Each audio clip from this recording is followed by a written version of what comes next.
ನನಗೆ mark so, cinema ಆ. ನನಗೆ ತುಂಬಾ ಎಕ್ಸ್ಪೆಕ್ಟೇಷನ್ ಇತ್ತು ಆಯ್ತಾ. ಇನ್ವೆಸ್ಟಿಗೇಷನ್ ಎಪಿಸೋಡ್ಸ್ ಅಷ್ಟೇ ತುಂಬಾ ಈಸಿ ಆಗ್ಬಿಡ್ತು. ಕರೆಕ್ಟ್, ಲೈಕ್ ಈಸಿಯಾಗಿ ಪ್ರಿಡಿಕ್ಟ್ ಮಾಡ್ಬೋದು ನೆಕ್ಸ್ಟ್ ಏನಾಗ್ಬೋದು ಅಂತ. ಪ್ರೆಡಿಕ್ಟಬಲ್ ಆಗೋಯ್ತು. 18 ಮಕ್ಕಳನ್ನ ಈಗ ಸುದೀಪ್ ಅವ್ರು ಹುಡುಕ್ಬೇಕು.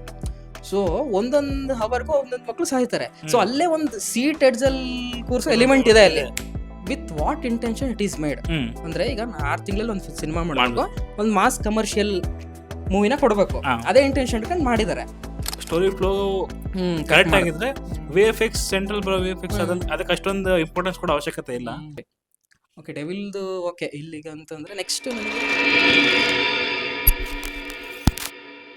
ನನಗೆ ಮಾರ್ಕ್ ಸಿನಿಮಾ ನನಗೆ ತುಂಬಾ ಎಕ್ಸ್ಪೆಕ್ಟೇಷನ್ ಇತ್ತು ಆಯ್ತಾ. ಯಾಕಂದ್ರೆ ಮ್ಯಾಕ್ಸ್ ನನಗೆ ಸಖತ್ ಇಷ್ಟ ಆಗಿತ್ತು. ನನಗೂ ಅಷ್ಟೇ. ಬಿಕಾಸ್ ಏನಂದ್ರೆ ಒಂದು ಟೈಮ್ ಕನ್ಸ್ಟೆಂಟ್, ಟೈಮ್ ಬೌಂಡ್ ಇರೋ ಸಿನಿಮಾಗಳಲ್ಲಿ ತುಂಬಾ ಇಷ್ಟ ಆಗೋ ಜಾನರ್ ಏನಪ್ಪಾ ಅಂದ್ರೆ ಆಕ್ಷನ್ ಥ್ರಿಲ್ಲರ್ಸ್. ಸಖತ್ತಾಗಿ ಇರುತ್ತೆ ಅದರಲ್ಲಿ. ಹೆಂಗೆ ಅಂದ್ರೆ ಐದರ್ ನೀನ್ ಥ್ರಿಲ್ಲರ್ ಎಕ್ಸ್ಪೀರಿಯನ್ಸ್ ಕೊಡ್ಬೋದು, ಈ ಕಡೆ ಮಾಸ್ ಎಲಿಮೆಂಟ್ಸ್ ತಂದು ಆಡ್ ಮಾಡಿ ಚೆನ್ನಾಗಿ ತೆಗಿಬಹುದು. ಅದ್ರಲ್ಲಿ ಈಗ ಮ್ಯಾಕ್ಸ್ ಅಲ್ಲಿ ತಗೊಂಡ್ರೆ ಅವರಿಬ್ರು ಒಳಗಡೆ ಇದಾರೆ, ಬಟ್ ಇಲ್ಲ ಅನ್ನೋ ತರ ತೋರಿಸ್ಬೇಕು. ಸೊ ಅಷ್ಟೇ ಇರೋದಲ್ಲಿ ಸಸ್ಪೆನ್ಸ್. ಅಲ್ಲಿಗೆ ವರಲಕ್ಷ್ಮಿ ಅವ್ರ ಕ್ಯಾರೆಕ್ಟರ್ ಎಂಟ್ರಿ ಆಗುತ್ತೆ. ಸೊ ಅಲ್ಲಿ ಏನಾದ್ರು ಆಗ್ತಿರುತ್ತೆ ಮೂವಿಲಿ. ಆ 10 minutes ಅಲ್ಲಿ ಫೈಟ್ ಆಗೋ ಒಂದು ಸೀಕ್ವೆನ್ಸ್ ಬರುತ್ತೆ. ಈ ತರ ಎಲ್ಲ 10 minute ಫೈಟ್ ಸೀಕ್ವೆನ್ಸ್ ನಮಗೆ ಸೀಟ್ ಎಡ್ಜ್ ಅಲ್ಲಿ ಕೂರಿಸುತ್ತೆ. ಬಟ್ ಇದ್ರಲ್ಲಿ ಮಾರ್ಕ್ ಅಲ್ಲಿ ಏನಾಯ್ತು ಅಂದ್ರೆ ಅದೇ ಮಿಸ್ ಆಯ್ತು ಅಂತ ಅನಿಸ್ತು. ರೈಟಿಂಗ್ ಎಲ್ಲೋ ತುಂಬಾ ಫ್ಲಾಟ್ ಆಗ್ಬಿಡ್ತು, ಪ್ರೊಸೀಡಿಂಗ್ಸ್ ತುಂಬಾ ಈಸಿ ಆಗ್ಬಿಡ್ತು. ಇನ್ವೆಸ್ಟಿಗೇಷನ್ ಎಪಿಸೋಡ್ಸ್ ಅಷ್ಟೇ ತುಂಬಾ ಈಸಿ ಆಗ್ಬಿಡ್ತು. ಕರೆಕ್ಟ್, ಲೈಕ್ ಈಸಿಯಾಗಿ ಪ್ರಿಡಿಕ್ಟ್ ಮಾಡ್ಬೋದು ನೆಕ್ಸ್ಟ್ ಏನಾಗ್ಬೋದು ಅಂತ. ಪ್ರೆಡಿಕ್ಟಬಲ್ ಆಗೋಯ್ತು ಅಂತ. ಬಟ್ ಇನ್ನೊಂದು ಏನಂದ್ರೆ ಈಗ 18 ಮಕ್ಕಳನ್ನ ಹುಡುಕ್ಬೇಕು. ಸುದೀಪ್ ಅವರು ಕೆಲವೊಂದು ವಿಷಯಗಳನ್ನೆಲ್ಲ ಅವ್ರು ಆನಿಮೇಟೆಡ್ ಆಗಿ ತೋರಿಸ್ತಾರಲ್ಲ, ಅವೆಲ್ಲ ಹೆಂಗಿದಾವೆ ಅಂದ್ರೆ ಚೆನ್ನಾಗಿದೆ. ಬಟ್ ಅದು ಸ್ವಲ್ಪ ನಮಗಲ್ಲ, ಈಗ ಬೇರೆ ಆಡಿಯನ್ಸ್, ಫ್ಯಾಮಿಲಿ ಆಡಿಯನ್ಸ್ಗೆ ಸ್ವಲ್ಪ ಅದು ತಲೆಯಲ್ಲಿ ಹೋಗೋದು ಸ್ವಲ್ಪ ಕಷ್ಟ ಆಯ್ತೇನೋ ಅಂತ ಅನಿಸ್ತು. ಅಂದ್ರೆ ಹಿಂಗೆ ಅಂದ್ರೆ ಅದ್ರಲ್ಲಿ ಏನ್ ನಡೆಯುತ್ತಲ್ಲ, ನೀರೆಲ್ಲ ಬರೋದು, ಅದು ಎಲ್ಲಿ ನೀರು, ಅದು ಆ ವಿಷಯಗಳು ಸ್ವಲ್ಪ ಅಷ್ಟು ಜಲ್ದಿ ಕನ್ವೆ ಆಗ್ಲಿಲ್ವೇನೋ ಅಂತ ಅನಿಸ್ತು. ಆಮೇಲೆ ಮೇನ್ ನಿಮಗೆ ಇಂಟರ್ವಲ್ ಬ್ಲಾಕ್ ಅಲ್ಲಿ ಏನ್ ಸಿಗುತ್ತೆ, 18 ಮಕ್ಕಳನ್ನ ಈಗ ಸುದೀಪ್ ಅವ್ರು ಹುಡುಕ್ಬೇಕು. ಸೊ ಒಂದೊಂದು ಹವರ್ಗೂ ಒಂದೊಂದು ಮಕ್ಕಳು ಸಾಯ್ತಾರೆ. ಸೊ ಅಲ್ಲೇ ಒಂದು ಸೀಟ್ ಎಡ್ಜಲ್ಲಿ ಕೂರ್ಸೋ ಎಲಿಮೆಂಟ್ ಇದೆ ಅಲ್ಲಿ. ಬಟ್ ಆ ಎಲಿಮೆಂಟ್ ಏನಿದೆ ಅಲ್ಲ, ಅದು ನಾವು ಫೀಲ್ ಮಾಡಕ್ ಆಗ್ಲಿಲ್ಲ ಅಷ್ಟೇ. ಅಂಡ್ ಅವ್ರ ಡೈರೆಕ್ಟರ್ ಅವ್ರದ್ದು ಮ್ಯಾಕ್ಸ್ ಮೂವಿ ನೋಡಿದ್ರೆ ಕೆಲವೊಂದು ಲೇಯರ್ಡ್ ಆಗಿ ನಡೀತಿರುತ್ತೆ ಸ್ಟೋರಿ. ಲೇಯರ್ಡ್ ಸ್ಟೋರೀಸ್ ನ ಅದರಿಂದ ಒಳ್ಳೆ ತಿರ್ಲಿಂಗ್ ಎಕ್ಸ್ಪೀರಿಯನ್ಸ್ ಬರುತ್ತೆ. ಬಟ್ ಇದ್ರಲ್ಲೂ ಸೇಮ್ ಲೇಯರ್ಡ್ ಇದೆ, ಬಟ್ ಸ್ವಲ್ಪ ಒಂದ್ ಕಡೆ ಕ್ಲಮ್ಜಿ ಅನ್ಸ್ಬಿಡುತ್ತೆ. ಇದಾಗಾಯ್ತು ಗುರು, ಇದ್ಯಾಕ್ ಬಂತು ಗುರು ಅನ್ನೋ ಒಂಥರ ಕ್ಲಮ್ಜಿ ಆಗ್ಬಿಟ್ಟು ಸ್ವಲ್ಪ ಕರೆಕ್ಟ್ ಆಗೋದಕ್ಕೆ ಕಷ್ಟ ಆಗುತ್ತೆ. ಈಗ ನನಗೆ ಒಂದ್ ಬಂದಿದ್ದ ಒಪಿನಿಯನ್ ಏನಂದ್ರೆ, ಈಗ ಮಾರ್ಕ್ ರಿಲೀಸ್ ಆಗಿದ್ದು ಈಗ ಜುಲೈಗೆ ಏನೋ ಅವ್ರು ಅನೌನ್ಸ್ ಮಾಡಿದ್ರು, ಡಿಸೆಂಬರ್ಗೆ ಬಂದ್ರು. ನನಗೆ ಏನ್ ಅನ್ಸ್ತಿತ್ತು ಅಂದ್ರೆ with what intention it is made. ಅಂದ್ರೆ ಈಗ 6 ತಿಂಗಳಲ್ಲಿ ಒಂದು ಸಿನಿಮಾ ಮಾಡಬೇಕು, ಒಂದು ಮಾಸ್ ಕಮರ್ಷಿಯಲ್ ಮೂವಿನ ಕೊಡಬೇಕು, ಅದೇ ಇಂಟೆನ್ಷನ್ ಇಟ್ಕೊಂಡು ಮಾಡಿದ್ದಾರೆ. ಬಟ್ ನನಗೇನ್ ಅನ್ಸ್ತು ಅಂದ್ರೆ, ಜನ ನೋಡುವಾಗ ಅವ್ರು 6 ತಿಂಗಳಲ್ಲಿ ಮಾಡಿದಾರ, ಇವೆಲ್ಲ ನೋಡಲ್ವಲ್ಲ ಅಂತ. ಈಗ ನನಗೇನ್ ಅನ್ಸ್ತು, 6 ತಿಂಗಳಲ್ಲಿ ಪರವಾಗಿಲ್ಲ, ಒಂದ್ ಒಳ್ಳೆ ಪ್ರಾಡಕ್ಟ್ ಕೊಟ್ಟಿದಾರಲ್ಲ ಅಂತ ಅನಿಸ್ತು. ಈಗ ಅವರೆಲ್ಲ ಬಿಟ್ಬಿಟ್ಟು ಬರೀ BRB ಗೆ ವರ್ಕ್ ಮಾಡಿದ್ರೆ ಒಂದ್ ಸಿನಿಮಾನ ಸಿಕ್ತಿದಿರಲಿಲ್ಲ. ಈಗ ಸಿಂಗಲ್ ಸ್ಕ್ರೀನ್ಸ್ಗಳು ಸ್ಟಾರ್ ಸಿನಿಮಾ ಮಾಡ್ಬೇಕು ಅಂತ ಇರ್ತಾರೆ, ಎಲ್ಲ ಸ್ಟಾರ್ಸ್ ಸಿನಿಮಾ ಮಾಡ್ಬೇಕು ಅಂತ ಅಂತಿರ್ತಾರೆ. ಅಂತದ್ರಲ್ಲಿ ಸುದೀಪ್ ಅವ್ರು ಅಟ್ಲೀಸ್ಟ್ ಒಂದು ಥಾಟ್ ಬಂದು 6 months ಅಲ್ಲಿ ಒಂದು ಫಿಲ್ಮ್ ಮಾಡಿದ್ರು ಅವರು. ಸೊ ಬಟ್ ಏನೇ ಅಂದ್ರೂ ಅದು ಮೇಕಿಂಗ್ ಅಲ್ಲಿ ಏನು ಎಫೆಕ್ಟ್ ಅನ್ಸಲ್ಲ ನಮ್ಗೆ ಅಷ್ಟು. ಬಟ್ ಅದು ರೈಟಿಂಗ್ ಅಲ್ಲೇ ತೊಂದರೆ ಆಗಿದೆ ಅಂತ ಅನ್ಸ್ಬಿಡುತ್ತೆ. ಪ್ರೊಡಕ್ಷನ್ ಅಲ್ಲಿ, ಪೋಸ್ಟ್ ಪ್ರೊಡಕ್ಷನ್ ಇದಿಲ್ಲ, ಬಟ್ ಪ್ರೀ ಪ್ರೊಡಕ್ಷನ್ ತುಂಬಾ ಬೆಟರ್ ಮಾಡ್ಕೊಬೇಕಿತ್ತು ರೈಟಿಂಗ್ಸ್ ನ ಅಂತ ಅದು ಅನ್ಸಿದ್ದು. ಈ ಅದು ಒಂದ್ ಫೈಟ್ ಬರುತ್ತಲ್ಲ, ಅದೇನೋ ಕಾಳಿ ಅದಷ್ಟೊಂದು ಅಂದ್ರೆ ಅದೇ ನನಗೆ ಸೇಮ್ ಅದೇ ಅನ್ಸುತ್ತೆ. ಬಟ್ ಸೀನ್ ನೋಡ್ತಿರುವಾಗ ತುಂಬಾ ಮಾಸಿಯಾಗಿ ಕಾಣುತ್ತೆ. But expect something like Kali fight ಇದೆಯಲ್ಲ ಮ್ಯಾಕ್ಸ್ ಅಲ್ಲಿ, ಆ ತರ ಒಂದು ರಶ್ ಎಕ್ಸ್ಪೆಕ್ಟ್ ಮಾಡ್ತಿದ್ವಿ. ಬಟ್ ನನಗೆ BGM ಏನ್ ಗೊತ್ತಾ, ನೀನ್ ಹಾಡು ನೋಡುವಾಗ ನಿನ್ಗೆ ಅಷ್ಟೇನು ಅನ್ಸಿದ್ದಿಲ್ಲ. ಬಟ್ ಕ್ಲೈಮ್ಯಾಕ್ಸ್ ಅಲ್ಲಿ ಬರುತ್ತಲ್ಲ ದಾದಾ, ಅದು ಸಖತ್ತಾಗಿ ವರ್ಕ್ ಆಯ್ತು, ನಿಜ ವರ್ಕ್ ಆಯ್ತು. ನನಗೆ ಇಲ್ಲಿ ನೋಡುವಾಗ ಅಷ್ಟೇನ್ ಚೆನ್ನಾಗಿಲ್ಲ ಅನ್ನೋ ತರ ಅನ್ಸಿತ್ತು. ಬಟ್ ಅದೇ ಥೀಮ್ 2-3 ಸತಿ ಬಂದಾಗ ಸಖತ್ತಾಗಿ ವರ್ಕ್ ಆಯ್ತು. ಮತ್ತೆ ಟಾಮ್ ಚಾಕ್ ಅವ್ರ ಕ್ಯಾರೆಕ್ಟರ್ ಏನಿದೆಲ್ಲ, ಅವ್ರ ಕ್ಯಾರೆಕ್ಟರ್ ಸ್ವಲ್ಪ ಮಿಸ್ ಆಯ್ತು. ವಂಡರ್ಫುಲ್ ಆಕ್ಟರ್, ಅವ್ರನ್ನ ಸ್ವಲ್ಪ ಇದ್ ಮಾಡ್ಕೊಬೇಕಿತ್ತು. ಅವರಿಂದ ಇನ್ನೂ ಒಂದ್ ಕ್ಯಾರೆಕ್ಟರ್ ಸ್ವಲ್ಪ ಎಕ್ಸ್ಪ್ಲೋರ್ ಮಾಡ್ಬೋದಿತ್ತು. ಇದನ್ನ ಇನ್ನೊಂದ್ ಪಾಯಿಂಟ್ ನನಗೆ ಅನ್ಸ್ತು, ಹೌದಾ ಇಲ್ಲ ಹೇಳ್ರಿ. ಅಂದ್ರೆ ಈಗ ಕ್ಲೈಮ್ಯಾಕ್ಸ್ ಅಲ್ಲಿ ಅವ್ರು ಬಂದ್ಬಿಟ್ಟು ಫುಟೇಜಸ್ ಕೊಟ್ಟು ಹೋಗ್ತಾರಲ್ಲ, ನನಗೆ ಏನ್ ಅನ್ಸ್ತು ಅಂದ್ರೆ ನಂಬಿಡ್ತಾರ ಅಷ್ಟು ಈಸಿಯಾಗಿ ಅನ್ನೋ ತರ ಒಂದ್ ಅನ್ಸ್ತು. ಅದು ನನಗೆ ಸ್ವಲ್ಪ ಅದು ವರ್ಕ್ ಆಗ್ಲಿಲ್ಲ. ನಿನಗೆ ಹಿಂಗ ಅನ್ಸ್ತು ಅಂತ? ಲೈಕ್ ಅದೇ ನಾನು ಹೇಳಿದ್ದು, ತುಂಬಾ ಈಸಿ ಆಗ್ಬಿಡುತ್ತೆ, ಕನ್ವಿನಿಯಂಟ್ ಆಗೋಯ್ತು. ಅದೇ ಈಗ ಅದೇ ನಾನು ಹೇಳಿದ್ನಲ್ಲ, ಇವ್ರದ್ದು ಪ್ರಾಬ್ಲಮ್ ಏನಂದ್ರೆ ಸಾಕಷ್ಟು ವಿಷಯಗಳನ್ನ ಎಸ್ಟಾಬ್ಲಿಷ್ ಮಾಡ್ತಾರೆ, ಎಲ್ಲವನ್ನು ಒಂದೇ ಸಿಚುವೇಶನ್ ಕನೆಕ್ಟ್ ಮಾಡ್ತಾರೆ. ಅದು ಕನೆಕ್ಟ್ ಆಗಿದ್ ನನಗೆ ನಿಜ ಸಖತ್ ಇಷ್ಟ ಆಯ್ತು.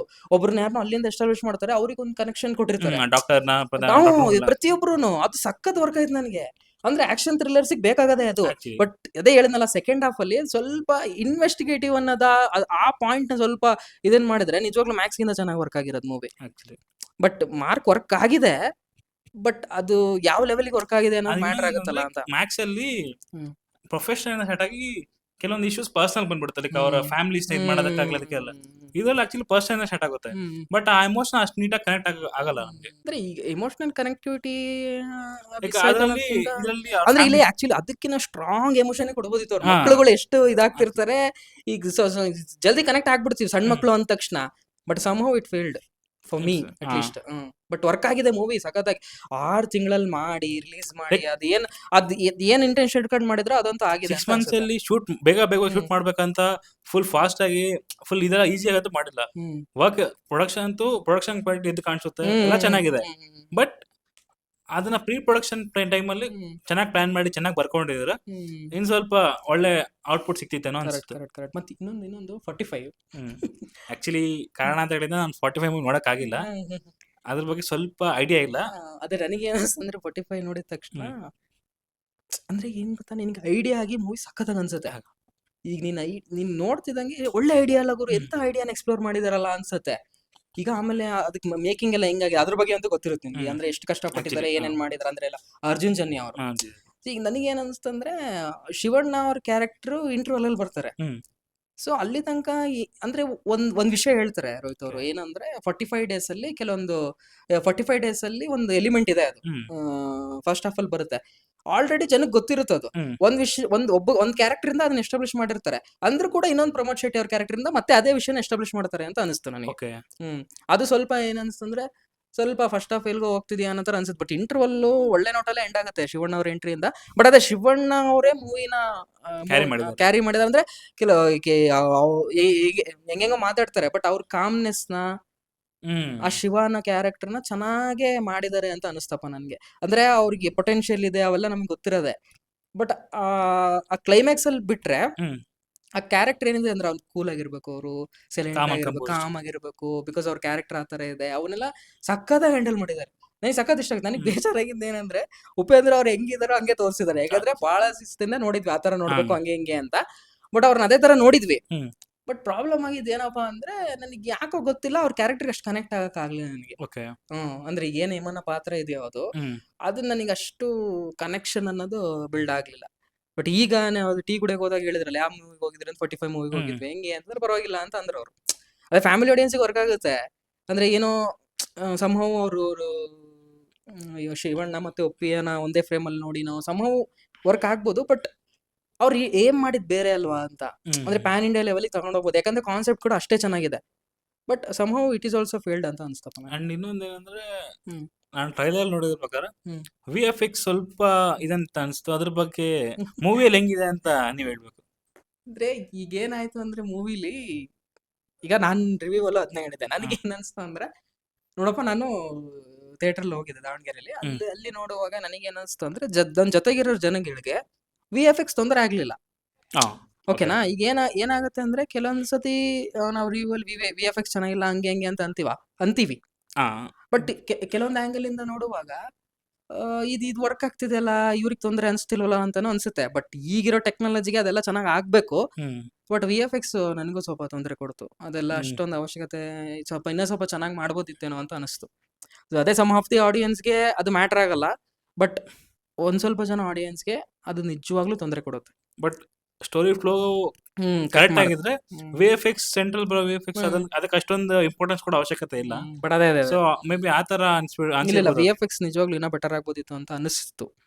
ಅದ್ ಹೆಂಗಾಗಿ ಅಟ್ಲೀಸ್ಟ್ ಈಗ VFX ಹೆಂಗಿರ್ಬೇಕಂದ್ರೆ, ಬೇರೆಯವ್ರಿಗೆ ಬೇರೆ ಇಂಡಸ್ಟ್ರಿ ಕಾಂಪಿಟೇಷನ್ ಕೊಡ್ಬೇಕಂದ್ರೆ ಅದೇ ನಾನು ಬೆಟರ್ ಆಗ್ಬೇಕು. 45 ಇಷ್ಟೆಲ್ಲ ಇದೆಲ್ಲದ್ರ ನಡುವೆ ಸಿನಿಮಾ ಹೆಂಗಿತ್ತು ಅವೆಲ್ಲ ಓಕೆ. ಡೆವಿಲ್ ಹಂಗಿತ್ತು, 45 ಹಿಂಗಿತ್ತು, ಅವೆಲ್ಲವಕ್ಕೂ ಕೂಡ ರೆಗ್ಯುಲರ್ ಆಡಿಯನ್ಸ್ ಇದಾರೆ. ಸಂಹವ್ ಮೂವಿ ವರ್ಕ್ ಆಗುತ್ತೆ. ಬಟ್ ನನ್ಗೆ ಅನ್ಸುತ್ತೆ ಅಂದ್ರೆ, ಮೂವಿ ಕಲೆಕ್ಟ್ ಮಾಡ್ಬೇಕು, ಒಳ್ಳೆ ಅಮೌಂಟ್ ಕಲೆಕ್ಟ್ ಮಾಡ್ಬೇಕು ಅಂದ್ರೆ ರೂರಲ್ ಆಡಿಯನ್ಸ್ ಏನಿದಾರಲ್ಲ ಅವ್ರನ್ನ ಗ್ರಾಬ್ ಮಾಡ್ಬೇಕು.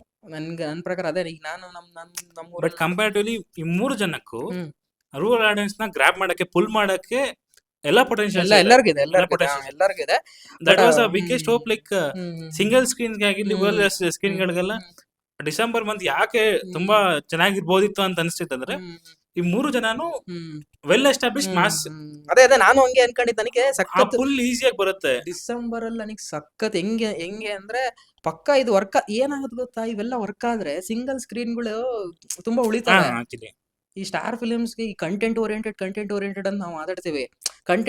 ಸ್ಟಾರ್ ಫಿಲಿಮ್ಸ್ ಅಂದ ತಕ್ಷಣ ಅವ್ರದ್ರಲ್ಲಿ ಕಂಟೆಂಟ್ ಇರಲ್ಲ ಅಂತಲ್ಲ, ಕಂಟೆಂಟ್ ವಿತ್ ಸ್ಟಾರ್ ಫಿಲಿಮ್ಸ್ ತುಂಬಾ ಅವಶ್ಯಕತೆ ಇದೆ. ಈಗ ಹಂಗ್ ಬಟ್ ನೋಡಿದ್ರೆ ಈಗ ಕೆಲವೊಂದ್ಸರಿ ಕಂಟೆಂಟ್ ಮೂವೀಸ್ ಆ ಥಿಯೇಟರ್ಗಿಂತ OTT ಸೀಮಿತ ಆಗ್ಬಿಡ್ತವೆ. ಅಂದ್ರೆ ಈಗ ವಿವೇಕಾತ್ರೇಯ ಅಂತ ಇದಾರೆ ಗೊತ್ತಾ ತೆಲುಗುಲಿ, ಹಾ ಸರಿಪೋದ ಶನಿವಾರಂ Actually. ಡೈರೆಕ್ಟರ್ ಅವರು, ಅಂಟೆ ಸುಂದರನಿಕೆ. ಅಂಟೆ ಸುಂದರನಿಕೆ ಅವೆಲ್ಲ. ಅವರು ಸರಿಪೋದ ಶನಿವಾರಂ ಅಲ್ಲಿ ವರ್ಕ್ ಆಗ್ಲಿಲ್ದಾಗ ಅವ್ರು ಏನ್ ಹೇಳಿದ್ರು ಅಂದ್ರೆ, ನಾನು ಆ ವರ್ಲ್ಡ್ ನ ಚೆನ್ನಾಗಿ ಎಸ್ಟಾಬ್ಲಿಷ್ ಮಾಡಕ್ ಆಗ್ಲಿಲ್ಲ, ನನ್ಗೆ ಐ ಫೇಲ್ಡ್ ದೇರ್ ಅಂತ ಹೇಳಿದ್ರು ಅವರು. ಬಟ್ ಕಂಪ್ಯಾರಿಟಿವ್ಲಿ ಅಂಟೆ ಸುಂದರನಿಗೆ ಕಂಪೇರ್ ಮಾಡಿದ್ರೆ ಸರಿಪೋದಲ್ಲಿ ಸ್ವಲ್ಪ ಸಕ್ಸೀಡ್ ಹೇಳಿದ್ರು. ಯಾಕಂದ್ರೆ ಅಲ್ಲಿ ತುಂಬಾ ಒಳ್ಳೆ ಎಕ್ಸ್ಪೆರಿಮೆಂಟ್ ಮಾಡಿದ್ರು. Like non linear screen play ಮಾಡಿದ್ರು, ಇರೆಗ್ಯುಲರ್ ಸ್ಕ್ರೀನ್ ಪ್ಲೇ ಮಾಡಿದ್ರು. ಕರೆಕ್ಟ್. ಬಟ್ ತುಂಬಾ ಚೆನ್ನಾಗಿತ್ತು. ಬಟ್ ಅದೇ ನನ್ಗೆ ಅದು ನಾರ್ಮಲ್ ಆಡಿಯನ್ಸ್ಗೆ ಸ್ವಲ್ಪ ಅದನ್ನ ಕ್ಯಾಚ್ ಮಾಡೋದು ಸ್ವಲ್ಪ ಕಷ್ಟ ಆಯ್ತು. ಅದೇ ಬಟ್ ನಾನು ಹೇಳಕ್ ಬಂದಿದ್ ಪಾಯಿಂಟ್ ಏನಂದ್ರೆ, ಈಗ ಕೆಲವೊಂದು ಒಪಿನಿಯನ್ಸ್ ಬರುತ್ತೆ ಆಡಿಯನ್ಸ್ ಇಂದ, ಕೆಲವೊಂದು ಬರುತ್ತೆ, ಕೆಲವೊಂದನ್ನ ಫಿಲ್ಮ್ ಮೇಕರ್ಸ್ ತಗೊಂಡ್ರೆ ಇನ್ನ ಹೆಲ್ಪ್ ಆಗುತ್ತೇನೋ ಅಂತ ಅನಿಸ್ತು ಅಷ್ಟೇ. ಅಂದ್ರೆ ಈಗ ಏನಾಗುತ್ತೆ, ಈಗ ಎಲ್ಲ ಒಳ್ಳೆ ಡೈರೆಕ್ಟರ್ಸೇ, ಯಾರು ಮೂವಿ ವರ್ಕ್ ಆಗುತ್ತಾ ವರ್ಕ್ ಆಗಲ್ಲ ಅಷ್ಟೇ ಪಾಯಿಂಟ್. ಸಿನಿಮಾ ಆಡಿಯನ್ಸ್ ವರ್ಕ್ ಆಗುತ್ತಾ ಆಡಿಯನ್ಸ್ ಏನ್ ಬೇಕೋ ಅದನ್ನ ಕೊಡ್ಬೇಕು. ಅಷ್ಟೇ ಅಷ್ಟೇ. It's A demand and supply. ಈಗ ಅದೇ ನೋಡ್ರಿ, ಈಗ ಡೆವಿಲ್ ಅಲ್ಲಿ ದರ್ಶನ್ ಅವ್ರನ್ನೇ ಕರೆಕ್ಟ್ ಪ್ರೆಸೆಂಟ್ ಮಾಡಿದ್ರು ಏನ್ ತೊಂದ್ರೆ ಆಗ್ತಿದಿಲ್ಲ.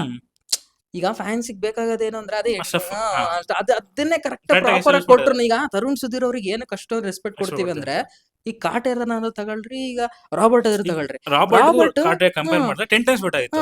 ಸೊ ನೆಕ್ಸ್ಟ್ ಮೂವಿಗೆ ಆ ಹೈಪ್ ಲೈಕ್ ಅವ್ನ್ ಕರೆಕ್ಟಾಗಿ ತೋರಿಸ್ತಾನ ಗುರು ಅಂತ ಒಂದು ಇದು ಕ್ರಿಯೇಟ್ ಆಗುತ್ತೆ. ಅದೇ ಈಗ ರಾಬರ್ಟ್ ಅಲ್ಲಿ ತಗೊಳ್ರಿ ನೀವು, ಯಾವ ಭಾಷಾ ಸ್ಕ್ರಿಪ್ಟ್ ಭಾಷಾ ಲೆವೆಲ್ ಏನಿದೆ ಅದೇ ಸೆಟಪ್. ಬಟ್ ಆದ್ರೂ ಒಂದು ಸ್ಟೈಲಿಶ್ ಆಗಿ ಚೆನ್ನಾಗಿ ಪ್ರೆಸೆಂಟ್, ಹೀರೋನ್ ಹೆಂಗ್ ತೋರಿಸ್ಬೇಕು ಚೆನ್ನಾಗಿ ಪ್ರೆಸೆಂಟ್ ಮಾಡಿದ್ದಾರೆ. ಅಂಡ್ ಅಲ್ಲಿ ಅಂಡರ್ ಡಾಗ್ ಸೀನ್ಸ್ ಕೂಡ ಅಷ್ಟೇ. ಆ ಕಾಶಿ ವಾರಣಾಸಿ ಸೀನ್ಸ್ ಅಲ್ಲೂ ತುಂಬಾ ಕಾಮನ್ ಕಂಪೋಸ್ ತುಂಬಾ ಚೆನ್ನಾಗಿ ತೋರಿಸಿದ್ದಾರೆ. ತುಂಬಾ ಎಲ್ಲೂ ಎಕ್ಸಾಜರೇಟ್ ಮಾಡಿದ್ರು ಅಂತ ಅನ್ಸೋದಿಲ್ಲ.